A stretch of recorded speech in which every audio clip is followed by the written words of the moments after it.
Simula na ang aming staycation dito sa Splendido Hotel sa Tagaytay. Pagdating pa lang sa hotel, agad mong mararamdaman ang relaxed na vibe. Sa pagpasok namin sa main lobby, simple pero elegante ang dating. Malinis at talagang welcoming ang atmosphere. Mula sa lobby, dumiretso na kami sa lift papunta sa aming kwarto. Naka-assign kami sa 10th floor at sabi nila, may mountain view.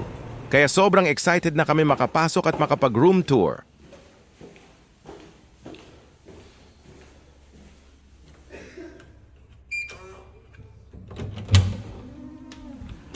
Pagbukas ng pinto ng kwarto, sasalubungin ka agad ng mabangong amoy, fresh at napaka-inviting.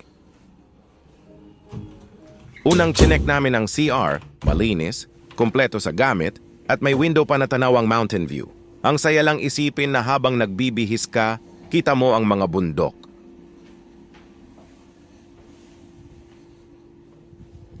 Susunod naman, sinilip namin ang cupboard.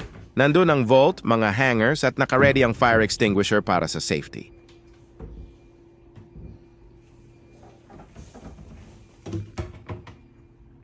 Sa ilalim may mini ref. Wala mang laman pero talagang maayos at malinis. At syempre ang aming malaking kama. Perfect para sa pahinga. May TV rin para sa chill moments. At ang pinaka-inaabangan ang mountain view. Pagbukas namin ng bintana, sobrang lamig ng hangin at ang sariwang amoy ay talagang nakaka-relax. Ramdam mo na malayo ka sa ingay at stress ng Manila.